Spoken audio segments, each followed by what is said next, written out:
قرآن کی خوشبو سے مہکنے والے دلوں کو سلام۔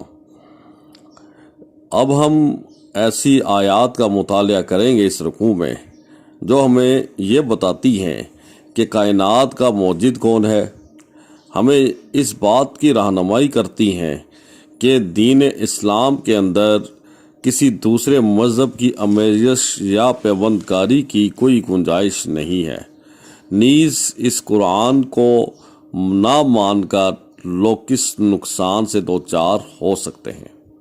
تو آئیں ان تمام تر حقائق کو ہم قرآن پاک کی روشنی میں پڑھتے ہیں۔ اعوذ باللہ من الشیطان الرجیم، بسم اللہ الرحمن الرحیم۔ Verse number 116، 116۔ ان کا کہنا ہے کہ اللہ نے کسی کو بیٹا بنا دیا۔ اللہ پاک ہے ان باتوں سے جو یہ لوگ بنا رہے ہیں۔ اصل حقیقت یہ ہے کہ زمین اور آسمان کی تمام موجودات اور چیزیں اللہ ہی کی ملکیت ہیں، اور وہ سب کی سب اللہ کی تابع دار اور فرما بردار ہیں۔ وہی اللہ زمین اور آسمان کا موجد ہے۔ جب بھی وہ کوئی فیصلہ کرتا ہے تو وہ حکم دیتا ہے کہ ہو جا، اور وہ پھر ہو جاتی ہے۔ نادان لوگ کہتے ہیں کہ اللہ ہم سے براہ راست بات کیوں نہیں کرتا، یا ہم پر کوئی نشانی کیوں نہیں نازل ہوتی۔ یہ ایسی باتیں ہیں جو ان سے پہلے کے لوگ بھی کیا کرتے تھے۔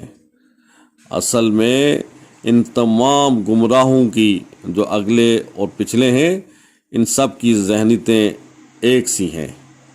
یقین لانے والوں کے لیے نشانیاں تو ہم نے بہت نمایاں کر کے پیش کر دی ہیں، اور اس سے بڑھ کر نشانی اور کیا ہو سکتی ہے کہ اے محبوب نبی صلی اللہ علیہ وآلہ وسلم کہ ہم نے آپ کو علم حق کے ساتھ خوشخبری سنانے والا اور ڈرانے والا بنا کر بھیجا ہے، لیکن جو لوگ جہنم کے ساتھ رشتہ جوڑ چکے ہیں تو ان کے متعلق نہ تو تم ذمہ دار ہو، نہ ہی آپ ان سے متعلق جواب دہ ہیں۔ یہودی اور عیسائی کبھی بھی اس بات پر خوش نہیں ہوں گے جب تک کہ آپ ان کے راستے پر چلو۔ صاف کہہ دو کہ راستہ وہی ہے جو اللہ نے بتایا ہے۔ اگر واضح علم آ جانے کے باوجود آپ نے ان کی خواہشات کی پیروی کی تو اللہ کی پکڑ سے آپ کو کوئی دوست اور حمایتی نہیں مل سکتا۔ جن لوگوں کو ہم نے کتاب دی وہ اس کو اس طرح سے پڑھتے ہیں جیسا اس کے پڑھنے کا حق ہے، وہی سچے ایمان والے ہیں۔